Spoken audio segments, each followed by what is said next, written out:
Amen. Que Dieu nous bénisse. Mais debout.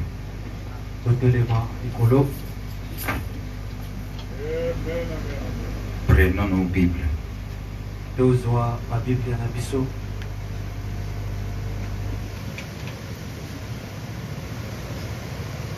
Apocalypse chapitre 2 verset 18 à 20.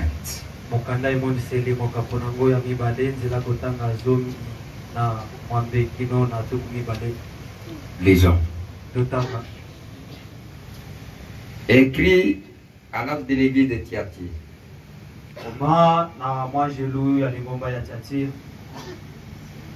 Voici ce que dit le Fils de Dieu, celui qui a les yeux comme une flamme de feu, et dont les pieds sont semblables à la reine ardente.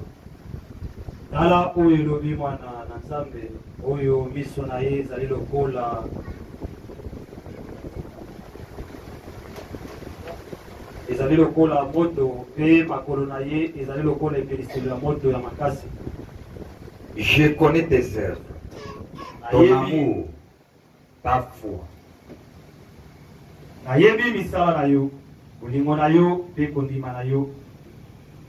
Ton fidèle service, ta constance et tes dernières œuvres, innombreuses et les premières.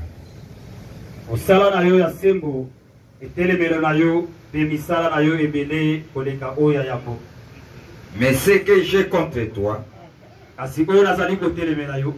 c'est que tu laisses la femme Jézabel, qui se dit prophétesse, enseigner et séduire mes serviteurs pour qu'ils se livrent à l'impudicité et qu'ils mangent des viandes sacrifiées aux idoles.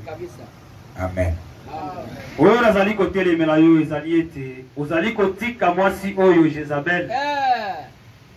Oyo azomibenga mosakoli ya mwasi atangisa pe apengwisa basali na ngai mpona bamipesa na kindumba pe balia biloko oyo basaleli to babongiseli yango bikeko. Tobondela. Père adorable, ata mogumba meti. Dieu, Dieu de la colonne de feu. Tu es Dieu qui a préparé à ce qu'un jour tu viennes habiter dans les cœurs des humains.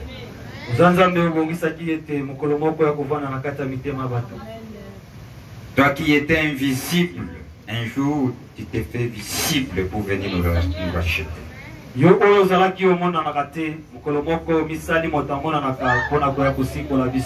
Et aujourd'hui, tu es encore voilé, là où on se pose des questions, et cela est en train de troubler l'humanité.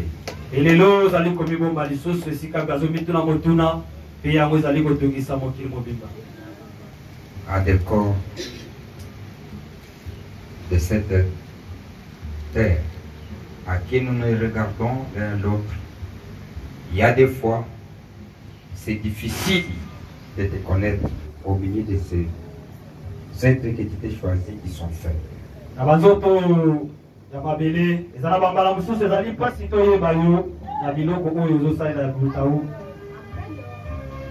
Mais merci. Puisque tu es en train d'accomplir ton plan que tu avais préparé. Merci pour cette profondeur que tu as placée parmi tous ceux que tu as connus. Merci pour ce message, Seigneur. Merci puisque tu nous as équipés dans ces temps difficiles. Nous sommes présents ici, Seigneur. Dans nos mains, nous avons des livres qui ont été écrits par des humains. Mais ce sont des livres inspirés. Pour les connaître, nous avons besoin de ta présence. Aide-nous, Seigneur, à ce que nous puissions saisir quelque chose que tu as parlé dans cette année. Amène-nous à rester au milieu. Puisque vous connaissez comment ces choses sont en train d'amener les gens dans beaucoup de positions. Tu as dit que beaucoup écouteront mais ils ne saisiront pas. Aide-nous Seigneur. À chaque fois que nous parlons de ta part, tu puisses nous donner l'entendement spirituel. Accorde-nous ta grâce pour nous donner ces oreilles spirituelles. Bénis les âmes et les oreilles qui vont t'écouter encore ce soir. Ajoute-nous encore quelque chose. Et là tu as déjà parlé. Bénis tout celui qui est présent et tous ceux qui n'ont pas eu le temps de venir. Dès qu'ils écouteront cette bande, qu'ils sentent la même présence que nous sommes ici. Merci Seigneur, puisque tu as voulu que cela soit ainsi. Au nom du Seigneur Jésus-Christ.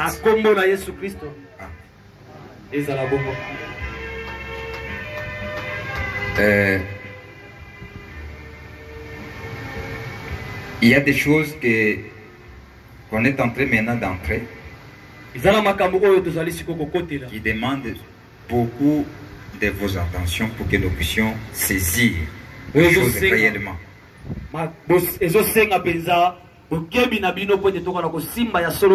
Vous savez, si vous avez bien saisi cet enseignement, vous n'aurez pas de difficulté de suivre les sourds, les trompettes, les fléaux et autres. Vous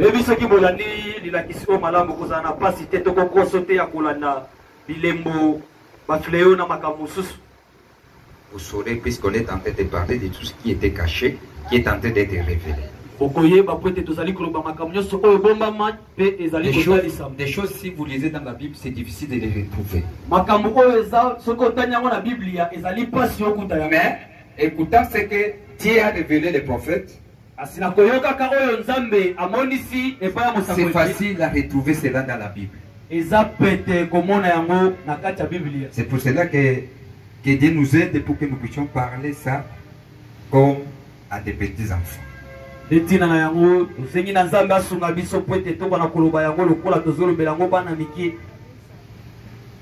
Nous avons entamé le 4e âge qui est l'âge de Thyatire.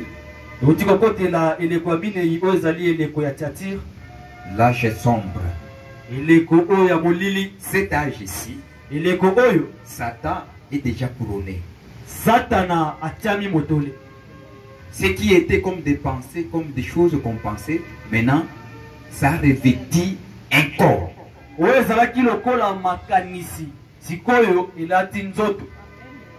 Il y a un homme qu'on a placé qui commence maintenant à défendre ce qui était dit, qui était comme des dires.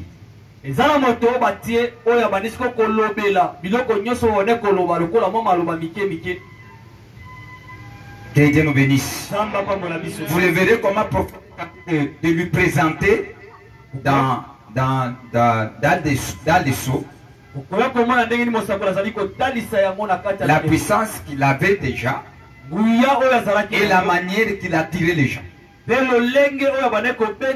Nous avons un peu touché un peu là-bas. Mais avant de les toucher, je vais vous présenter un type, puisque le prophète a présenté cette femme ici en type.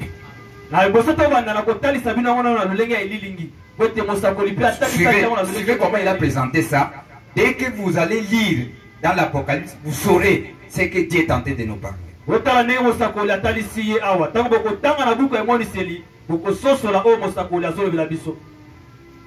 Prenons nos livres. Nous allons voir quelque chose ici. Suivez un peu quelque chose que j'ai aimé. Nous ne puissions pas passer ça sans vous le parler.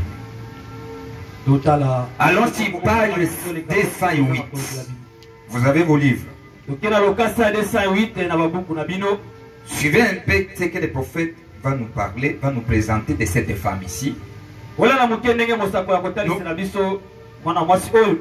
N'oubliez pas que la femme typifie l'église.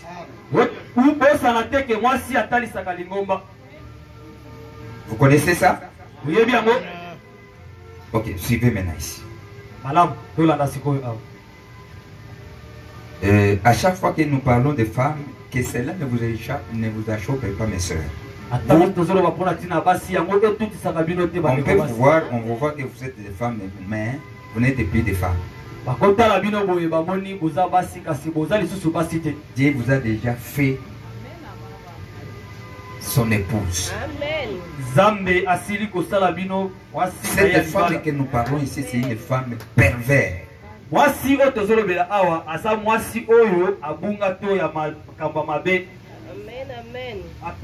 Une église qui a abandonné la parole. Que cela ne vous achoppe pas. Que cela ne vous dérange pas. À moins que vous vous trouvez dans la condition où Dieu est en train de vous parler. Maintenant, quittez cette position-là.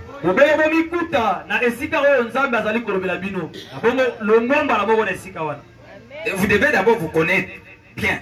Et là où vous êtes venu, vous saurez comment prendre la position. Prophète dit ceci. Quand Dieu a formé l'homme,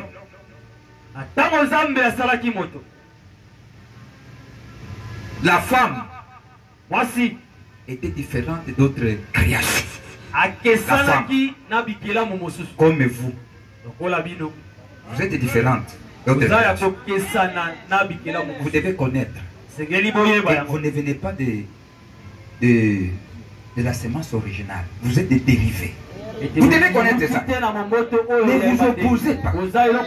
Et les frères vont aussi connaître que la femme qui est devant moi, elle n'est pas comme moi. Elle peut réagir connaissant que ça c'est une femme. Si vous le prenez comme toi, tu ne sauras pas vivre avec cette femme. Que Dieu nous bénisse. Vous devez connaître que ma femme qui est à côté de moi, ma sœur qui est à côté de moi, même s'il est rempli du Saint-Esprit, le corps qu'il porte, comme elle est une femme, elle vient d'une dérivée. C'est quelque chose qui est original.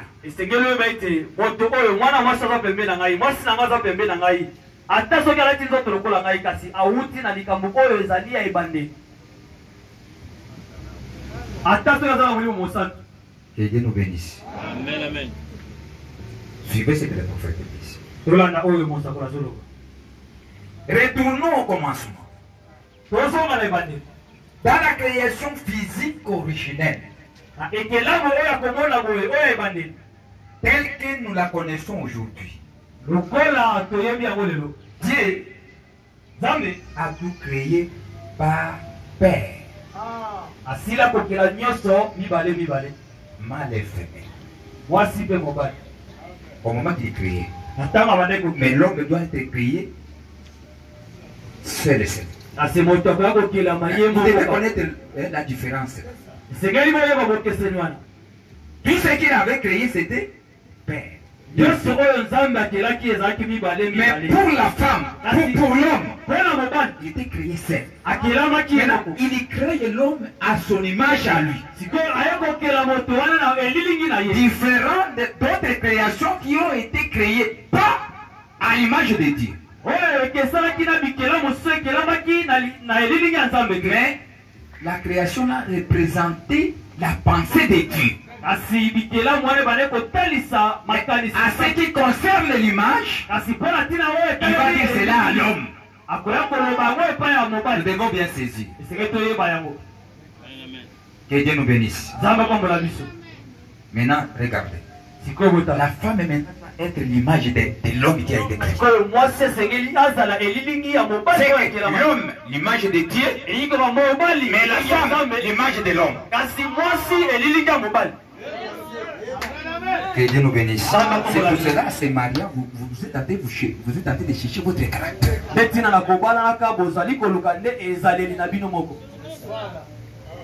Vous avez bien suivi?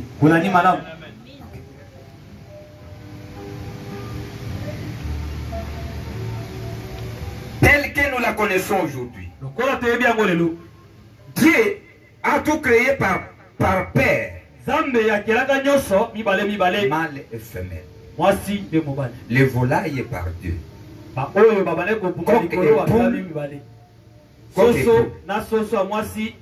Les bétails par Dieu. Vache et taureau. Ainsi de suite. Mais pour ce qui est de l'homme, il n'y en avait qu'un seul. C'était pas un couple. Adam avait été créé à l'image de Dieu. Il était un fils de Dieu. Étant un fils de Dieu, il ne pouvait pas être tenté et tombé. Adam, s'il vivait seul, il ne devait pas être tombé. Dès qu'on a amené la femme, puisque la femme a été amenée pour que Adam puisse tomber.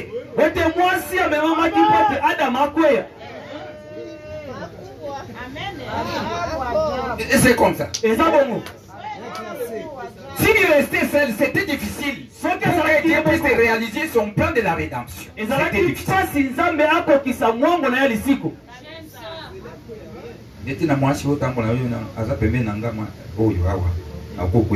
C'est pourquoi quand tu marches avec une femme, même si elle est à côté de toi, vous les jeunes, vous êtes en train de changer. Vous pensez que vous avez des pensées plus que Dieu. Je vous écoute si vous êtes. Pourquoi vous nous serrez comme ça? Si un homme, un garçon marche avec sa fiancée, où est le mal? Mais tu es célibataire. C'est que vous êtes en train de marcher avec un danger à côté de vous. Nous devons vous serrer pour bien vous garder. Que Dieu nous bénisse. Si nous laissons la liberté, vous allez faire des gaffes. Voilà, demandez. Il ne peut pas ici. Non, pour l'équité. Et ça, pour si vous exagérez, non. On n'exagère pas, c'est pour ton bien. Et puisque qu'est-ce qu'on a besoin de ça? Qu'est-ce qu'on bénéficie? Comme je me donne pour vous mariez vos enfants, vous me donnez quoi? C'est seulement que vous puissiez attirer ces bénédictions qui est derrière ce que vous êtes en train d'accomplir. Puisque dès que vous l'accomplissez, normalement, selon la parole, il y a la bénédiction qui suit cela. Aussi, nous connaissons que c'est à partir de vous où nous aurons des véritables serviteurs de Dieu, qui n'a pas même pas touché les filles. Nous savons que nous sommes appelés pour préparer l'épouse de Christ. Qui est sans tache ni ride. Nous ne pouvons pas remplir la chair là où les gens qui montent à la chair fuient. C'est difficile de descendre pour se manifester.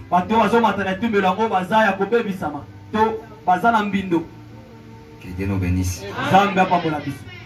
On est ensemble.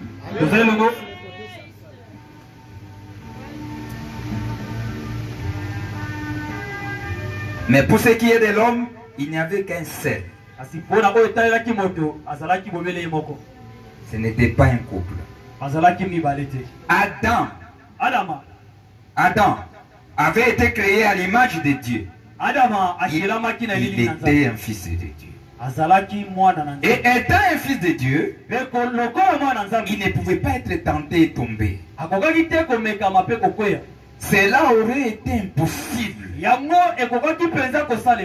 a donc dit tirer de l'homme un produit dérivé.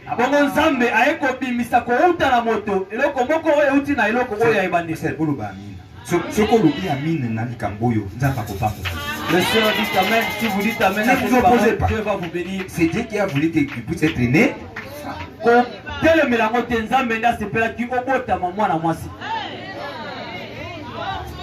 Dieu a donc tiré de l'homme un produit dérivé. Dis Amen.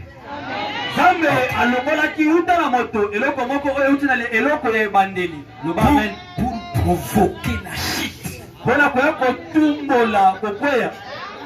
provoquer quoi?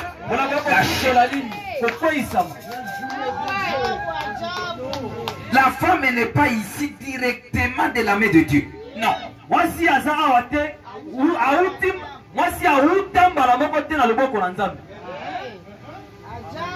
Comme un véritable produit de Dieu. Elle a été faite à partir de l'homme. C'est pour cela, ayez la foi. Dès que vous êtes en train de chercher ce produit-là, à chez nous, s'abandonner à Dieu, vous accordez ça. Lui, il ne trompe pas. Il n'a jamais trompé. Ayez cette foi et cette position. Pas de chercher en regardant, mais aller à genoux. Puisque c'est la volonté de Dieu. Vous voulez toujours contourner ça. C'est pour cela que vous ne réussissez pas.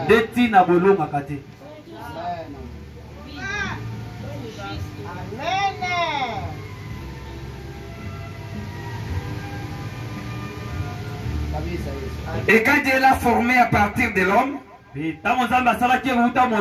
alors elle était bien différente des autres femelles qu'il avait créées. Elle pouvait être séduite. Aucune autre femelle dans la création ne peut pas être immorale. Aucune.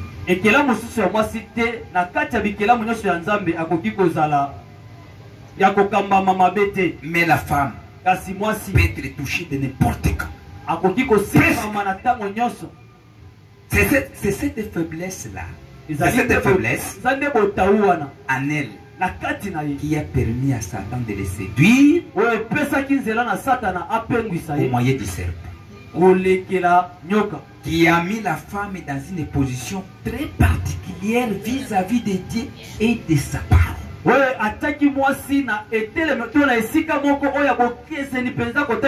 Suivez bien. Dans une femme, il y a une faiblesse. C'est moi qui l'ai dit. Toi, tu veux qu'il puisse te raisonner comme toi. C'est difficile. Il ne doit pas raisonner comme toi. Puisqu'en elle, il y a une faiblesse que Dieu a placée.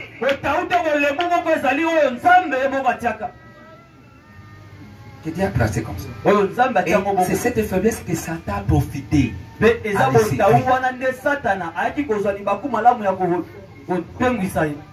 Maintenant, a amené quoi? Suivez. Il y a quelque chose que vous devez bien saisir. Dis. Ce que Satan a fait du serpent, a amené la femme là à être dans une position particulière de Dieu vis-à-vis de Dieu et sa parole. Vous connaissez Dieu? Si on parle de Dieu, la parole, nous les séparons. Si nous parlons de Dieu, nous voyons l'adoration. Et la parole, c'est lui-même Dieu. Que Dieu nous bénisse. Maintenant, si vous regardez bien, il y a une particularité qui est dans la femme différente de vous. Vous verrez, si vous parcourez la Bible, vous verrez les gens que Dieu utilise qui sont tellement touchés, très flexibles. Ce sont des femmes. Soit ça, qu'il soit à Dieu. Puisque vous les hommes vous raisonnez, mais si lui, si elle est placée dans une bonne endroit, il sera une véritable chrétienne.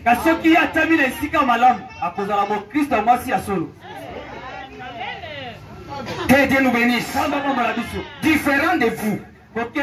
Puisque cela nous place dans une position particulière. Que ce soit dans l'adoration ou en vivant la parole de Dieu.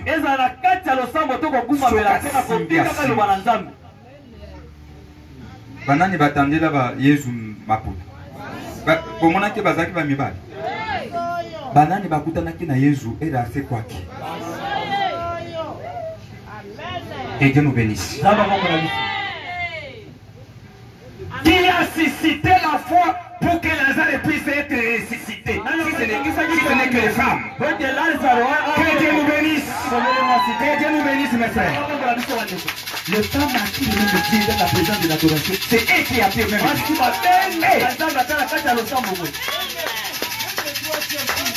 C'est. Je vais arriver par là. Tu me précèdes. Que Dieu nous bénisse.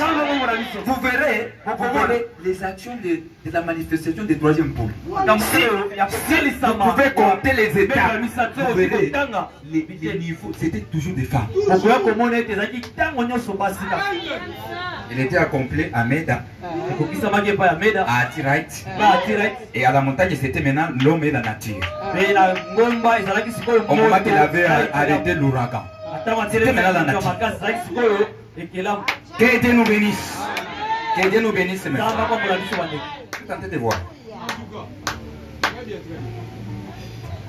Regardez, c'est pourquoi il les a pris en type. Les choses qui sont pires. C'est les femmes. Très pire. C'est la sainteté. Toujours eux. Que Dieu nous bénisse. Que Dieu nous bénisse. Ce qui est au pays maintenant, n'a pas pire. Si nous tournons maintenant vers le mal, c'est plus pire. Si il est informé par terre pour toi, Dieu seulement, seul Dieu peut intervenir. Seulement la grâce de Dieu. Si les femmes s'est levées, seulement la grâce de Dieu. Sauf l'ange.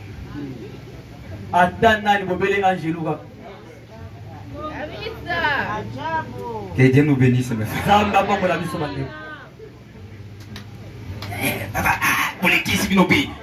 Vous exagérez vous aussi. Le prophète dit déjà, même si tu es rempli du Saint-Esprit, fuyez des filles. Tu as le Saint-Esprit plus que Branham. Non, je suis tenté de poser. Tu es champion avec des femmes. Si je te vois comme ça, on ne va pas s'attendre. Je suis jaloux de la chose que Dieu a placée en moi. Je vais être jaloux de ça. Comment un gars m'a bêté? Ne me vois pas mal.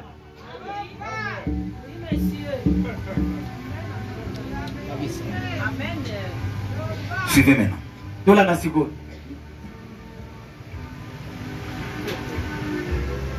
Qui a mis la femme dans une position très particulière vis-à-vis de Dieu et de sa parole. Elle est le type de tout ce qui est vulgaire,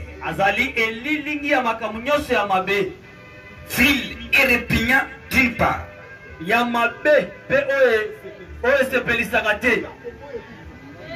D'autre part, la même femme. Elle est le type de tout ce qui est pire, beau et saint, étant les réceptacles de l'esprit et des bénédictions de Dieu.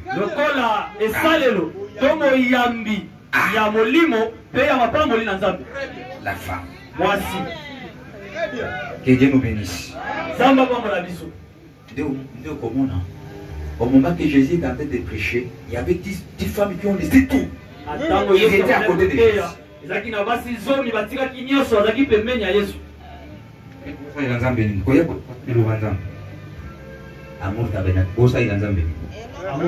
Qu'est-ce que vous faites pour Dieu? Qui peut trouver la révélation à dimanche à l'ambélé, basali anzambe fufu baliawa. Qui peut trouver la révélation de passer pour préparer pour vous êtes les mes enfants, de Dieu. laisse à ce que je vous te parle. Vous savez, Vous savez, les bénédictions, Mapamboli, on l'a dit. babendaka yango. Vous suivez? Mapamboli babendaka. Les bénédictions, on les attire. Après Kobenda, si bien. Après avoir attiré les bénédictions, on saisit les bénédictions. Et tout ça, vous aurez quoi? Oui, les gens ont tendance à penser aller seulement à la montagne pour aller attirer des bénédictions. Dieu n'est pas mis de toi. Servez ce peuple. C'est eux qui détiennent les bénédictions dans cette âge. Ce peuple ici que vous voyez, c'est eux qui ont tout. Ne cherchez pas Dieu au ciel. Alléluia. Tu fais des bénédictions. Ils sont à côté de toi. Les hommes me na yo. Regardez. Regardez. J'ai ça que je vous parle. Une femme qui n'avait pas des enfants. Vous savez ce qu'elle a fait? Voyez bien? Vous savez? Elle a cherché la voie pour attirer des enfants. Voilà. Comment je vais avoir des enfants? Nous devons lui ouvrir un serviteur. Regardez, les femmes, c'est depuis dans les temps anciens. Puisque les hommes réfléchissent beaucoup.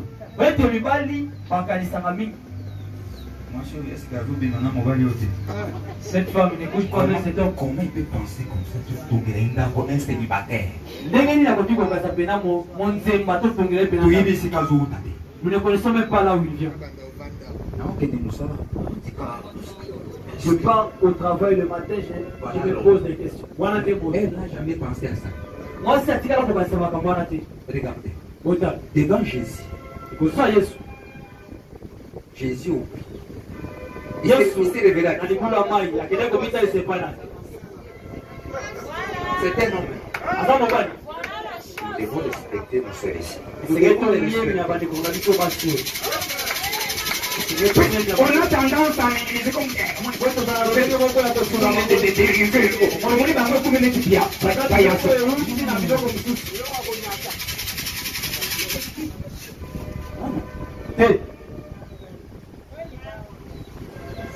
c'est la dame qui a recherché la bénédiction.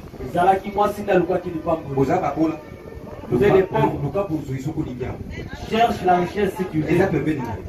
C'est à côté de toi. Je cherche le mariage à papa. Le mariage n'est pas loin de toi. Cherche ça. C'est juste à côté de toi. Tu peux créer ici, tu commences à chaque. Avant le culte, tu viens essuyer seulement les chaises que Dieu va venir là. Si tu s'assois sur les chaises que tu as essuyées, combien vous aurez? Hein? Là-haut, il était en train de jeter les saletés. Vous pensez que Dieu va oublier ce que tu fais là? Maman, il est là au Congo. Et après, sera béni. Toi, tu restes comme ça et après, tu vas commencer à chercher les sorciers. C'est ça le langage. Pardon, nous sommes dans l'enseignement. Je ne sais pas si c'est arrivé comme ça.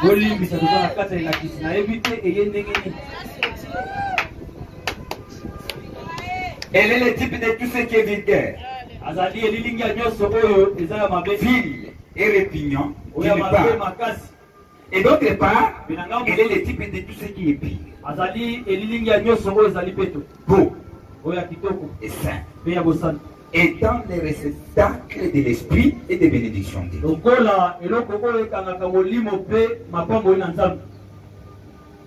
De l'autre part, Il est appelé la prostituée qui est ivre du vin et de sa fornication. Tout ce type ici. Maintenant, ça est en train de représenter quoi? L'église. C'était cette église-là que vous connaissez. L'église que vous connaissez même, hein, les noms. Je ne connais pas ce nom. Je ne connais pas cette église. Vous connaissez, hein? Okay. C'est bon. Dans cet âge de Thyatire, le prophète nous a dit que cette église-là, où la Bible représente cette église, dans le titre, il est dit la femme dominatrice. C'était l'église qui dominait dans ces temps-là. Dans la ville de l'église qui était au-dessus de toutes les églises. C'était cette église. On l'appelait aussi la Babylone mystère.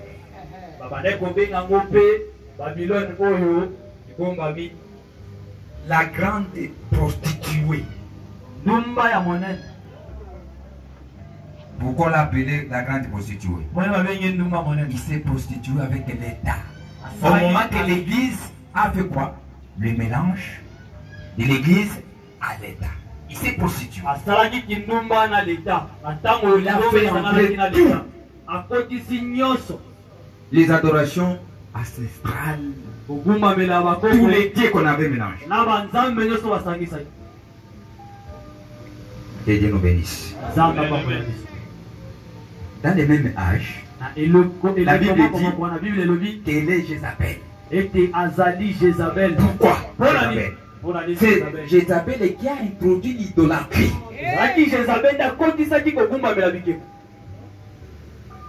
Du temps d'Akab. Que Dieu nous bénisse. C'est qu'il a amené le peuple juif hébreu à être des idolâtres. Et cette église ici, dans cet âge-là, a introduit l'idolâtrie. C'est pour cela que vous verrez l'esprit des non-sens. Il a dit, je vois au milieu de les gens qui ont la doctrine de Jézabel.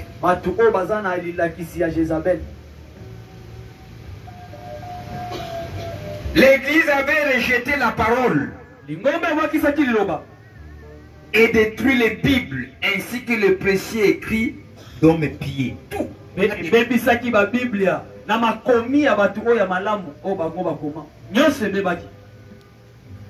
C'est à quand? C'est le moment qu'on avait mis à la tête un homme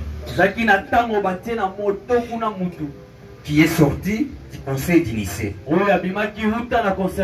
Là, on a voté et c'est lui qui sera la tête de leur doctrine. C'est quelqu'un qu'on appelle pape. Il lui a commencé à donner des ordres. Il a dit, nous devons détruire toutes les Bibles. Et tous les écrits précieux que les hommes pieux ont écrits.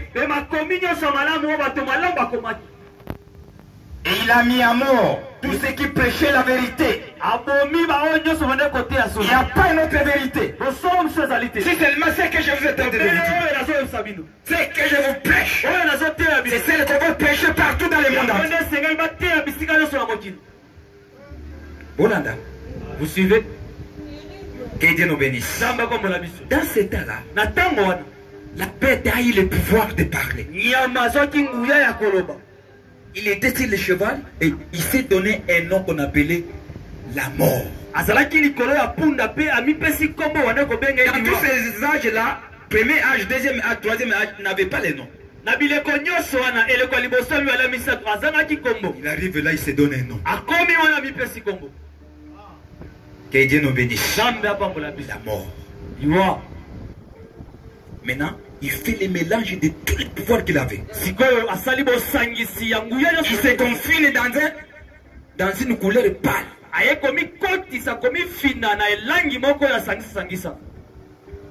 Que Dieu nous bénisse. On leur donne le pouvoir de parler. Il a commencé à parler. Qu'est-ce qu'il parlait? Quelle était sa mission? Et de détruire tout ce qui est la vérité de la parole de Dieu. Tout ce qui a été prêché dès le début que Jésus avait laissé.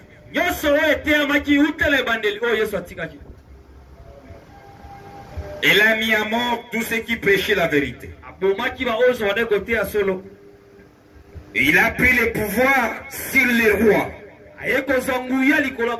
les princes et les nations. Il a contrôlé l'armée. Et il s'est affirmé que je suis le corps de Christ. Et que ces papes sont des vicaires de Christ. Les gens qui remplacent Christ sur la terre. C'est eux ici et au ciel. Ils ont tout le pouvoir sur la terre et au ciel.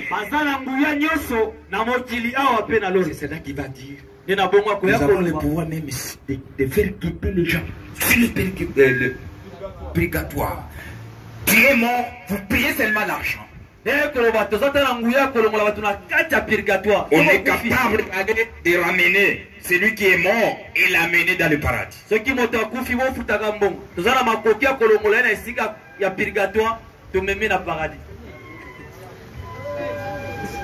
D'où le 4e âge. Ce n'est pas aujourd'hui. Il est entièrement séduit par le diable. Au point qu'à son tour, pour séduire les autres. Le prophète dit, il représente, il est l'épouse de Satan. Il a produit des religions bâtards. Au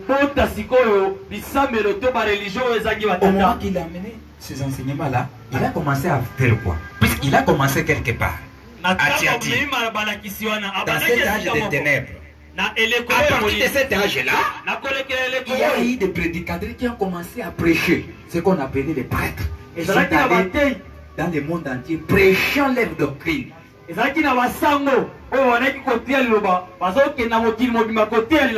N'oubliez pas. Et il s'est levé des camps. Depuis Thyatire, à la sortie des conseils du lycée, puisque là-bas les gens se sont tiraillés. Il s'est levé des camps.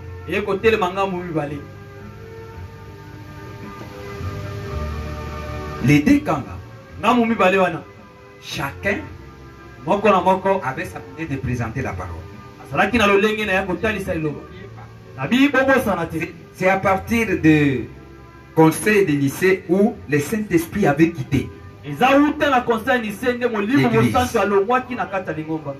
a quitté. Il est allé dehors, puisqu'on l'avait chassé. L'église est restée sans Dieu. Il est tombé dans l'organisation. Ils se sont fait des dogmes dénominationnels.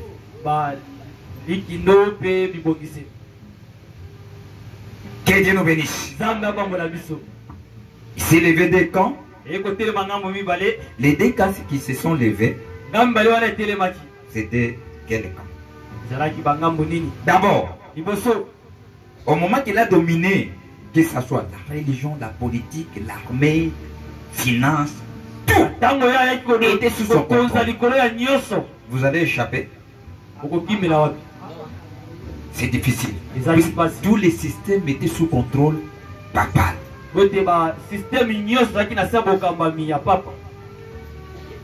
C'est cela qui va s'élever des groupes. Les deux groupes là, regardez ce que le prophète les dit.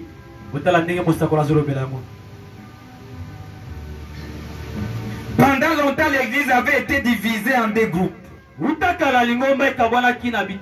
Celui de l'Occident et celui de l'Orient. Alors c'est page ça, des SANF.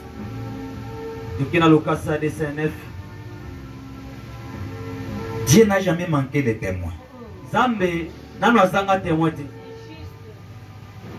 Écoutez. Celui de l'Occident et celui de l'Orient. Et de temps en temps, un réformateur s'est levé dans l'un de ces deux groupes. Réformateur, non, parlez bien, frère. Réformateur.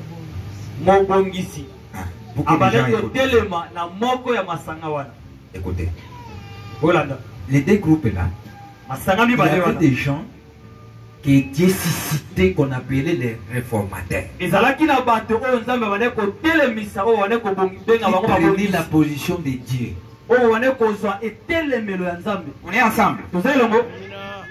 Dans chaque groupe, il y avait ces gens-là qui s'élevaient. Qui essayaient un peu de relever les défis. Dès qu'ils se relevaient comme ça, à la fin, ils étaient toujours étouffés par la beauté, par leur hiérarchie. Il avait fait.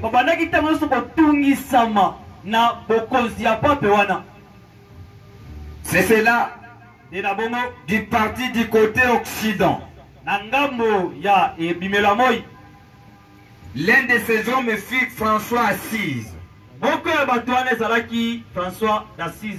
qui était réformateur, qui s'est levé. Son œuvre était efficace dans un moment. Mais elle a été étouffée par l'hierarchie romaine.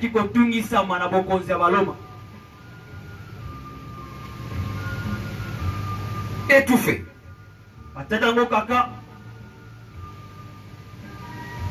Et après Pierrot Valdo de Lyon, un marchand qui avait renoncé à sa vie profane et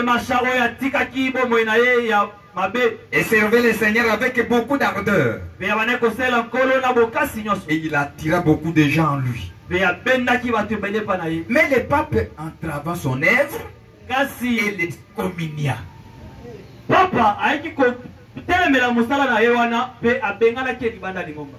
Ni le groupe occidental ni le groupe oriental n'avait à son sein un homme qui pille à la lumière de l'écriture être les messagers de cet âge.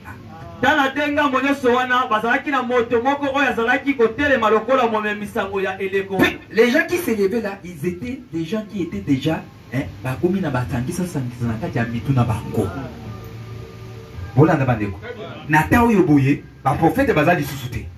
là plus de prophètes. Il y a puissance et l'eau et on avait suivi que la puissance des lions s'est limitée au l'âge de Thyatire. Et bandako kampamana muri mu musango. Maintenant babengani muri mu musango. Ils étaient connus par le Saint-Esprit. Akomi les banda. Ils ont chassé les Saint-Esprit. Qu'est-ce qui restait maintenant? Ni de Tikali. Qui restait? Ni n'ango Tikalaki. Et l'autre côté. Mais Dieu ne manque pas de témoins. Maintenant, les gens qui s'élevaient au milieu des mains, les gens qui n'avaient pas la totalité de la parole, ils étaient toujours étouffés. Dès que les gens se lèvent, arrivé à un temps, ils retombent encore. Puisque tout ce qui provient,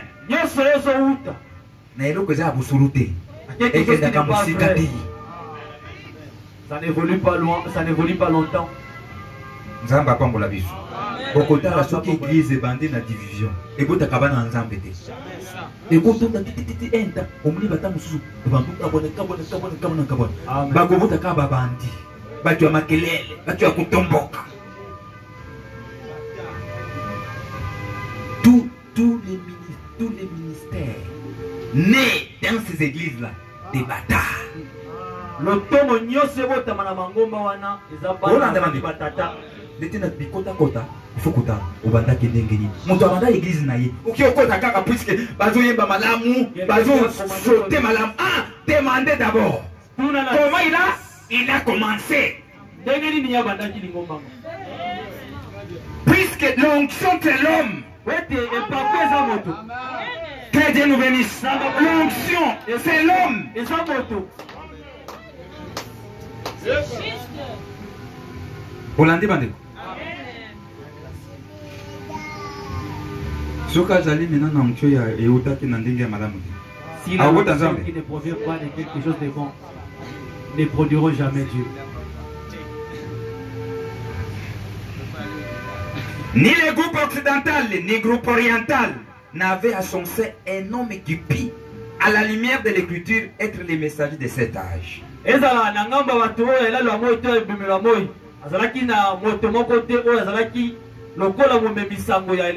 Toutefois, des hommes dans l'île britannique avaient un ministère en parole et en acte qui pouvait être soumis avec succès à l'épreuve de la vérité.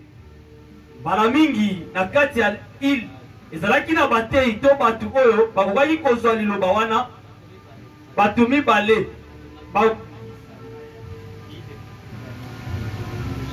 Que Dieu nous bénisse. Zamba pambola biso. Nazo netina loba lingala kapa. Que Dieu nous bénisse, mais il y a des gens qui n'écoutent pas des lingala. Pasteur, on est en train de vous suivre. Il était le frère qui était au Canada, nous vous suivons. Parlez toujours français. J'ai dit non. Moi j'enseigne mon église. Il y a des choses que le Saint-Esprit peut m'orienter à ce que je puisse parler bien pour qu'il puisse bien écouter. Maintenant, vous qui m'interprètez, vous continuerez à m'aider. Le français.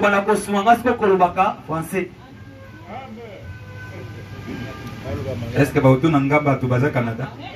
On va pas me demander les gens qui sont à Canada. On va me demander les gens qui sont ici. Que Dieu nous bénisse.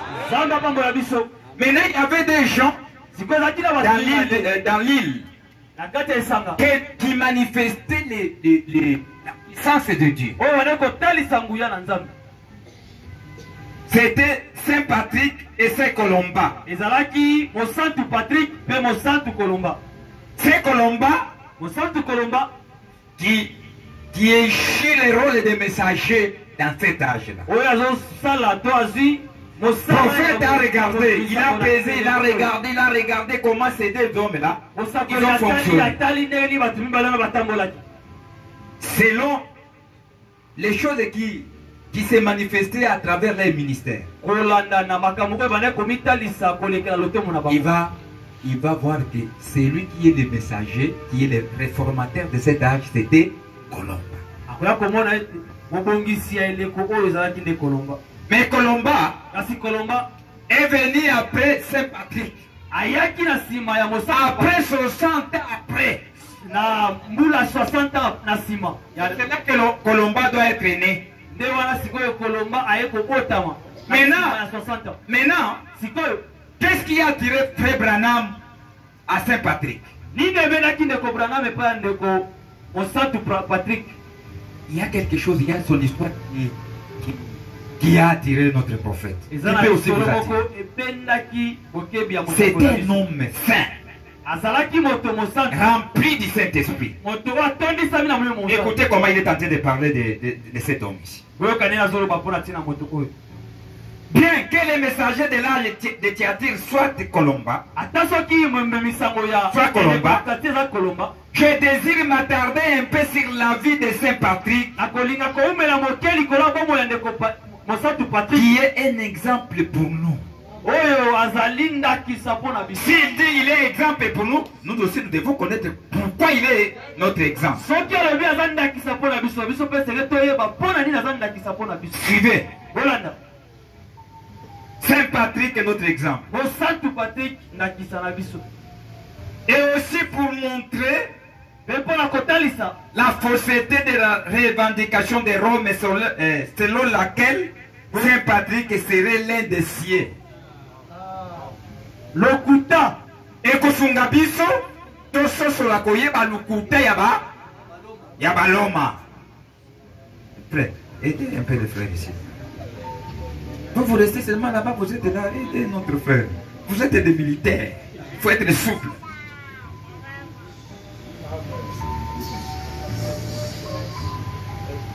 Que Dieu nous bénisse.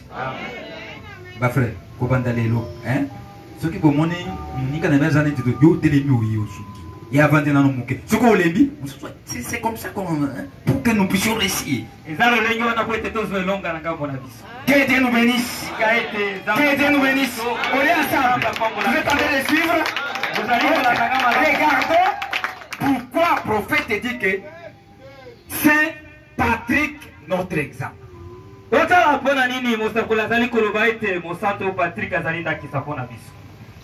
Il dit ceci. La première chose, l'église de Rome avait dit que Patrick c'est le leur.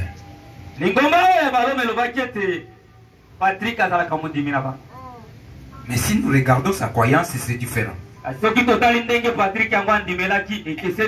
mensonge.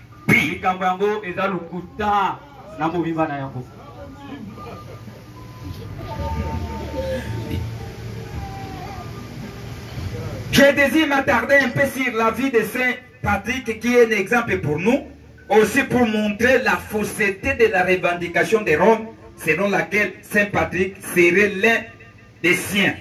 Nalingina naumela likolo ya kolobela bongo ya Mosanto Patrick peko lakisa likambo oyo ya lukuta oyo baloma bandaki kolobela ete Mosanto Patrick azalaka oyo ya bango.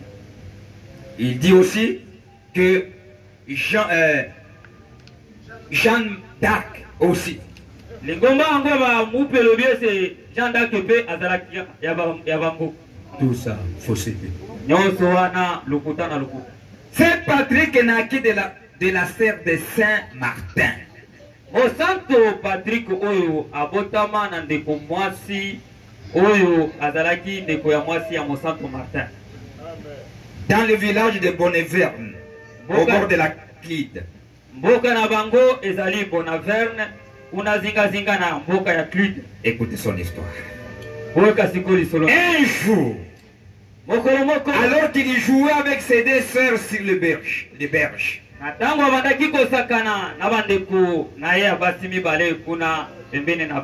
des pirates s'approchèrent et l'enlevèrent tous les trois.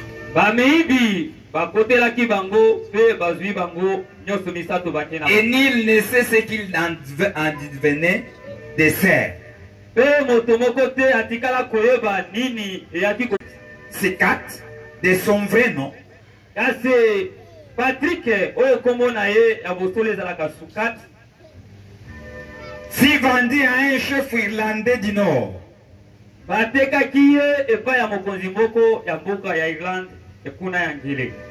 Il réussit pour tâche de garder des pourceaux. Pour cela, il dressait des chiens. Et ces chiens étaient si bien dressés que beaucoup de gens venaient de près et de loin pour en acheter.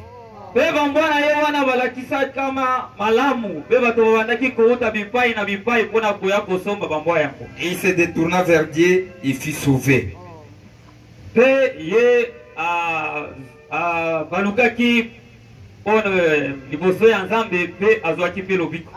y eut alors le désir présent de s'échapper et de retourner chez lui.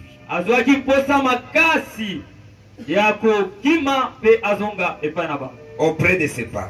azonga epai ya baboti na ye. Il est conscient un projet qui tirait grand profit de ses qualités de dresseur. Azwaki likanisi moko munene oyo azwaki yango na lolenge na ye ya koyekolisa bambwa. Il a pris au chien à se coucher sur lui en couvrant son corps.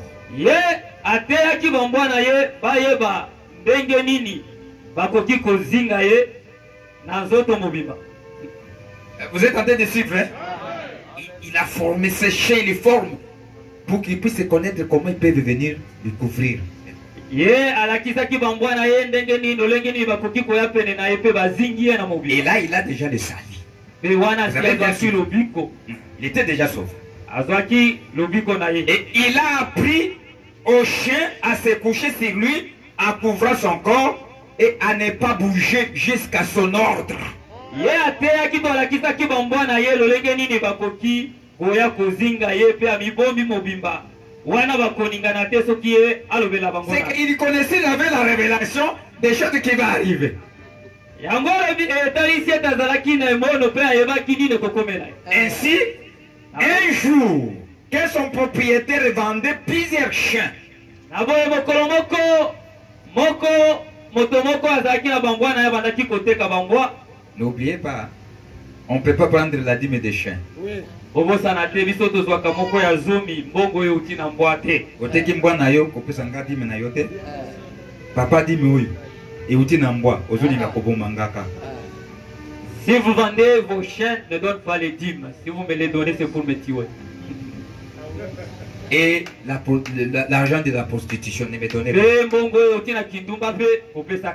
Mais à part ça,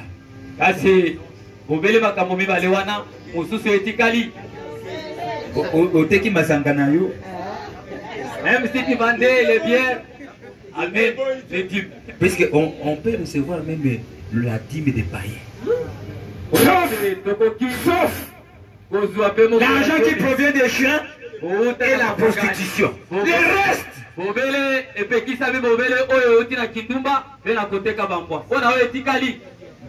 Dieu sait. Que Dieu nous bénisse. Amen. Hein? Non, vous ne payez pas les dîmes. Beaucoup de gens ne connaissent pas comment payer les dîmes. Je ne suis pas là, maman. On est en train de voir l'histoire de Saint Patrick. Et comment former ces chiens. C'est ce qu'on est en train de parler. Maintenant. Un jour, son propriétaire vendait plusieurs chiens. Un jour. Et Patrick ordonna aux chiens, sauf chien de tête, de monter à bord du bateau. Patrick a pesi mitito epai ya bambwa na ye kasi kozanga bobele oyo azalaki liboso na mutu na ye alobeli bango bamata na masuwa. Et puis il donnait un signal secret aux chiens de tête. On ne sait pas quel est le signe qu'il faisait. Tous ces chiens qui l'entouraient là, c'était déjà vendu. Lui gardait les chiens. Il les formait. Maintenant le propriétaire des chiens est venu, il a vendu tous ces chiens là. Les hommes aimaient ces chiens là. Il donne un consigne aux chiens. Fais un signe. On ne sait pas. Moi je ne peux pas dire ce qu'elle prophète a dit. Il a donné seulement des consignes. Si je fais comme ça, j'ajoute. Je parle, il a donné consigne aux chiens de monter dans les bateaux. Pour monter le bateau. Monter le bateau. Tous les chiens ont commencé à monter. Sauf, il n'a pas donné conseil aux chiens de la tête, qui étaient formés de couvrir la tête.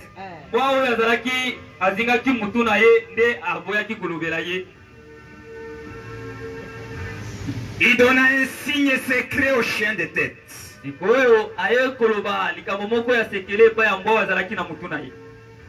Mais tous ces chiens étaient déjà achetés.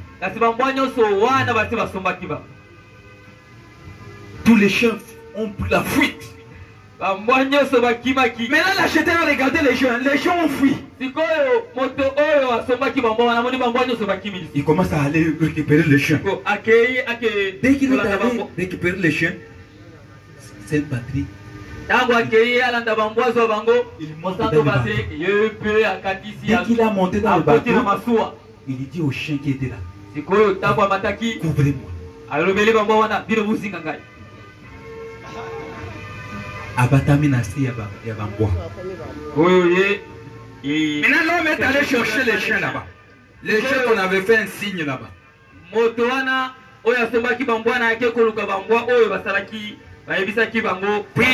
un signal de secret au chien de tête qui s'enfuit. Alors refusa de monter à bord. Ils ont eu les consignes. Vous avez une bonne famille. Vous pouvez être au salon comme ça. Et tu vois un homme qui parle avec sa femme avec des signes. Il va. C'est déjà. Papa a dit quelque chose. Même les enfants. Si nous parlons. Il sait déjà papa a dit. Il n'aime pas ça. Maman. Les enfants qui sont bien forts.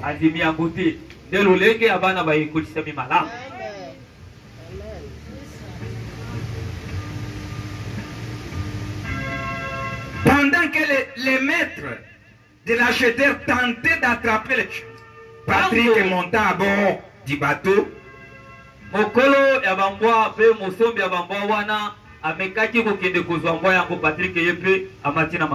Et à son signal, les chiens les couvrirent. Puis, d'un coup de sifflet, il fit monter à bord les chiens de tête.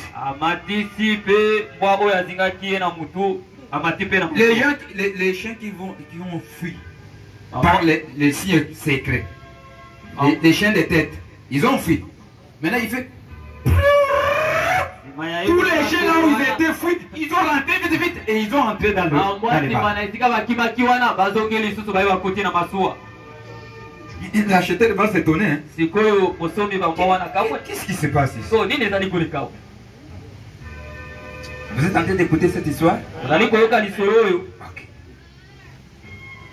À son signal, les chiens les couvrirent, puis d'un coup de sifflet, il fit monter à bord les chiens de tête qui se coucha sur lui.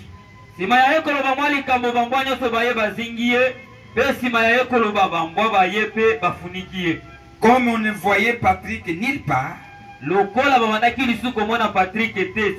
l'acheteur mit voile pour le large.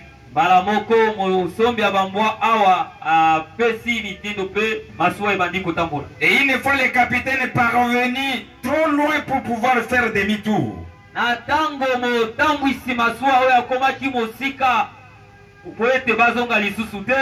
Patrick donna au chien un autre signal. Ils devirent menaçants. Alors, il s'avança vers les capitaines en exigeant que ces derniers les déposent à terre chez lui. Son plan réussi. Sans quoi il ordonnerait aux chiens de continuer le soulèvement et prendre le contrôle du bateau.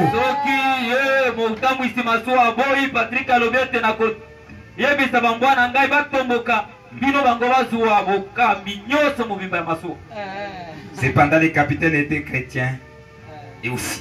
Et quand il a entendu l'histoire des jeunes hommes, oui, c'est volontiers qu'il les déposa à terre chez lui. Que Dieu nous bénisse. La manière que Patrick avait échappé, là où il était emprisonné, Dieu l'a inspiré grâce au chien qu'il a formé. Il a parvenu à s'échapper là où il était et aller chez eux. azwe libako malamu amikimisi na likama oyo neseka bakangaki ye. Que Dieu nous bénisse. Arrivé chez lui,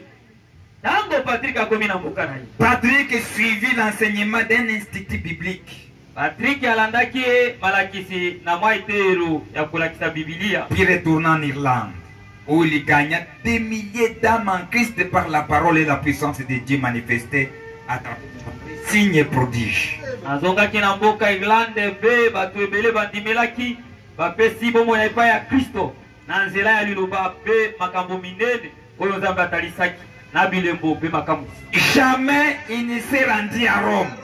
Pas plus qu'il ne fit en aucun moment mandaté par Rome. Ata mokolo moko te Patrick atikala konyata mboka ya Roma. Ata mokolo moko te azwaki mitindo kuta na Roma. La vérité est que quand Rome finit par réussir à se planter sur l'île, au moment opportun, il mit à mort plus de 100 000 chrétiens ici. Tosole ezalete tango Roma ezwaki elonga pe ekende komivandisa na esanga yango ebomaki bato ebele koleka 100 000 ba Kristo. Au fil des années, du groupe qui était à l'origine venu au Seigneur sous le ministère de Saint Patrick.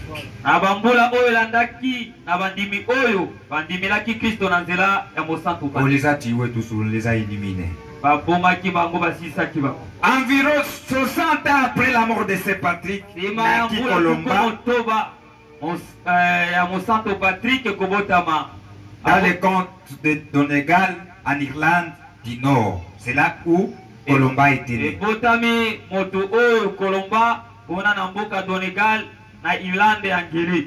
Il appartenait à la famille royale de Fergus. Vous connaissez Fergus? Il devint un érudit brillant et consacré, connaissant par cœur la plus grande partie des Écritures.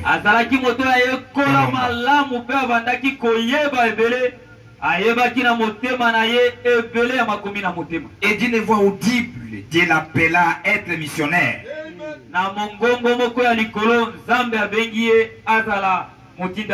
Et après qu'il y ait entendu la voix de Dieu, rien ne put l'arrêter.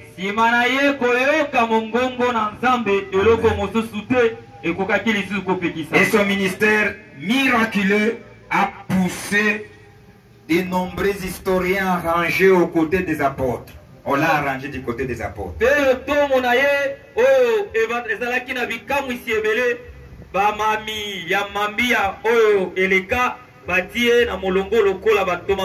Et son ministère fut si glorieux, accompagné de grands signes surnaturels.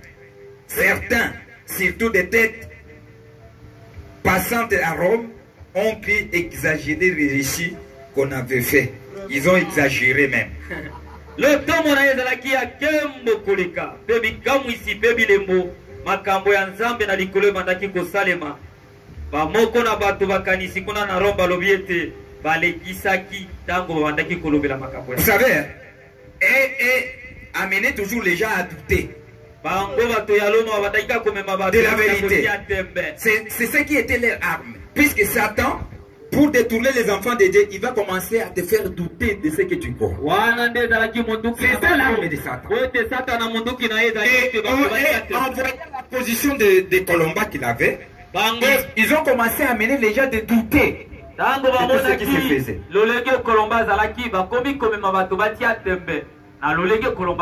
Au cours de ses voyages missionnaires, en s'approchant d'une ville fortifiée, il trouva les portes closes pour empêcher d'entrer. Elle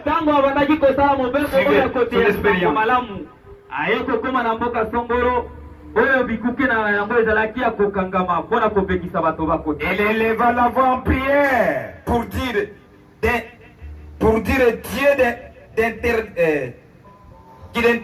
qu'il intervienne et lui ouvre l'accès auprès des gens pour prêcher. Voilà la position à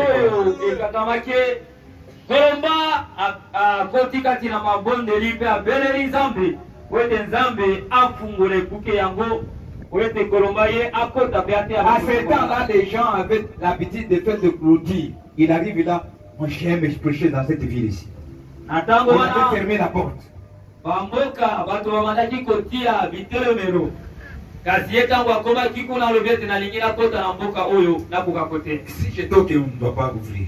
soki nabeti ekuki bakokangola yango. Il y a quelqu'un qui peut ouvrir ça. ya alobi ete nayebi moto moko akoki Il a commencé à prier. Seigneur, j'ai besoin de prêcher dans cette ville ici. abandi kobondela ete kolonga nalingi nakota na mboka. Soutiens-moi. pesanga lisungi. Soutiens-moi. pesanga Et au moment qu'il priait, me ntango abandaki kobondela un magicien de la ville moto moko ya mboka ya mboka a commencé à wana embrier les gens. abandi kotungisa Pour que les gens ne puissent pas écouter. po ete bato bayoka Lui, écoutant ce que le magicien faisait, il a entonné une chanson. ye ntango ayokaki moto ya soloka ndenge abandaki kosala Il kolonga a commencé à chanter un psaume, il chante. abandi banzembo Et Dieu a amplifié sa voix. nzambe abakisi mongongo ya kolonga. Est-ce qu'on cherche l'onction de chanter dans de ce métier? C'est Dieu qui donne tout. Il a amplifié sa voix. Et il a étouffé la voix des magiciens. na bakunda nzambe nde abakisaki mongongo na ye mpe mongongo ya kolonga eleki oyo ya bato. Que Dieu nous bénisse. Et la porte était ouverte et il est entré, il a commencé à prêcher là. te ekuki yango efungwamaki akoti mpe Il y a akoyiba des choses dans cette église. makambo minene ekosalema kati na mboka Et yango beaucoup de gens ont venu à Christ. e bato ebele bapesi bomoi na bango epai Que Dieu nous bénisse. lika ete Il a nzambe fait beaucoup de apakola choses, Colomba. kolomba asalaki makambo ebele. Et c'est cela qui a poussé que les prophètes puissent les choisir à être le messager de l'âge de Thyatire. esali ete boye mosakoli apona ye lokola motindami ya eleko oyo ya tiatiri. Que Dieu nous bénisse. nzambe apangola Et après cela, ye nsima ya il likambo a yango. continué. Le pire évangile qui prêchait Colomba et ses collaborateurs se répandit dans toute l'Écosse. sango malamu oyo ya petro oyo kolomba abandaki koteya na bato na ye etambolaki na mboka mobimba ya ekose. Et cette contrée se tourna vers Dieu. mpe bamboka mobimba nyonso wana emipesi emikabi epai na nzambe. Déborda l'Écosse, il toucha aussi l'Irlande et l'Europe du Nord. ekatisi mboka ya ekose ekeye na irlande ekoti mpe na poto. Il avait son système, lui, qui le faisait. ye kolomba azalaki na lolenge na ye. Qu'est-ce qu'il faisait, lui? abandaki kosala nini? Il faisait, abandaki kosala il boye. choisissait les gens, 12 personnes. abandaki kopona bato 12. Il regarde, atali il va celui-ci, il connaît prêcher. ambi oyo ayebi koteya, Celui-ci, il est musicien, il est menuisier. oyo ayebi kosala mabaya, Et celui-ci, il a tel domaine. ayebi kosala makambo Et songolo. celui-ci, il a tel domaine. oyo mosusu ayebi makambo songolo. Ils amènent tous ces gens. amemi bato nyonso wana. Ils regardent dans quel contrée où l'évangile n'est pas encore arrivé. atali nano esika nini nano bato Il envoie les 12 personnes là-bas. atende nano bato Mais 12 arrivé là-bas, siko ntango bato wana ils vont construire des écoles. bato abandi bato wana bakomi Ils vont commencer à faire des métiers. bakilase bakomi kosala Dès misala maboko. qu'ils attirent la vision des gens, ntango bakomela maintenant quelqu'un qui connaît prêcher, c'est là qui commence à prêcher. moto ayebi koteya nde atelemi. C'est ce qui était sa méthode de l'évangile. lolenge abandaki Et cela a attiré beaucoup de gens. mpe likambo wana ebendaki bato Que Dieu nous bénisse. ebele. Il arrive, il étudie à cet endroit. akomi Les atali gens aiment quoi ici? esika oyo bato balingaka nini? Il aime jouer au ballon. alobi awa bato balinga nde kobeta ndembo. Il cherche quelqu'un qui connaît le ballon. Il commence à former les gens de ballon. oyo oyebi kobeta ndembo. C'est pour cela que les prophètes disent ceci, mes frères, avant que je puisse vous libérer. liboso ete natika Il dit, si vous voulez prêcher quelqu'un qui ne connaît pas Christ, osakola alobi ete soki olingi oteya moto oyo nano asepeli Kristo. n'arrivez pas à commencer à dire, vous irez en enfer. Tu es pécheur. Et tu commences à condamner. Il va te fuir. moto yango akokima. S'il aime fumer, soki moto oyo alingi kobeta abendaka likaya. tu arrives là. Vous aimez fumer. yo olingaka na yo kobenda likaya. Tu lui achètes. olwi osopeli ye. Osali souté. Tu lui achètes. Ou bien tu arrives là, là où il aime un peu prendre quelque chose. esika alingi Tu termines là. mwa kopo. Même moi, Gaziao. Olwi, Gazier, Amène parce que Gazier si vous amenez Gazier, il va être. alors si amène tout un gazier. Il va être troublé. ye akolangwa na ye ako Une bouteille. omemi ye mwa moko. Il commence à dire, donc si tu vas prendre. yo mpe kozwa na olobinga te. Donnez un secret. kampesa kaka sisi. Vous vous habituez avec lui. abomesani na ye. Et il va voir que c'est un ami. moto aza moninga. C'est quelqu'un de nous qui est à côté de nous. oyo azali moko ya biso. Et là, tu commences à relater quelque chose qui est en train de parler. okomi kobetela. Dès que vous attirez, ntango kobenda ye. hein, ses idées ou sa façon d'être. Est-ce que vous connaissez qu'au-delà de ce que nous faites ici, de tout ce que nous faisons ici, il y a notre vie plus que ça. On est après ça. Ça nous amène à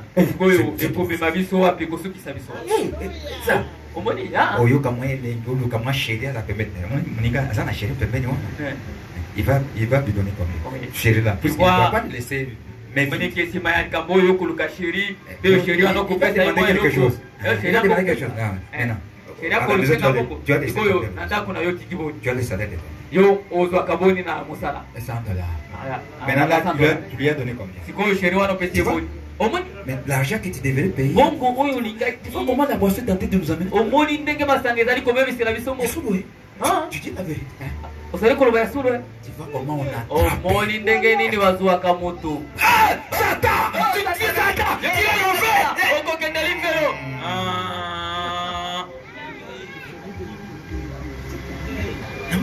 toi tu aimes beaucoup de garçons comme est-ce que beaucoup de gens, mais moi aussi, nous avons un copain. Je ne peux pas me chercher aussi d'avoir un copain. C'est facile à trouver ça. Copain, d'aller écouter péter que vous mais si j'ai les copains, à la fin de ça, tous ces garçons qu'on va dans des marches avec. Témoigne-moi d'abord. Tu as déjà fait combien de jours? Ça peut être une année. Une année. Il t'a jamais proposé quelque chose? Assumer le téléphone et les jeunes garçons d'aujourd'hui t'achètent un téléphone, ça devient quelque chose comme une dette. Tu n'as pas détruit ta vie comme ça? Au moins, il y a une autre vie puisque ça. Il y a une autre vie. On peut les trouver où? En Christ. Tu vois? La façon qu'on peut prêcher l'évangile pour attirer quelqu'un. Cela ne dit pas que allez maintenant aller au Kabandumba. Nous allions chercher tous les prostituées. Si tu n'es pas encore né de nouveau laissé. Vous aimez prêcher, tu n'as jamais eu le contact avec les Saint-Esprit. Tu vas faire que toutes les scènes deviennent des femmes. Vous devez d'abord raconter la colonne de feu. Puisque la colonne de feu en toi va te garder, va te protéger. Que Dieu nous bénisse.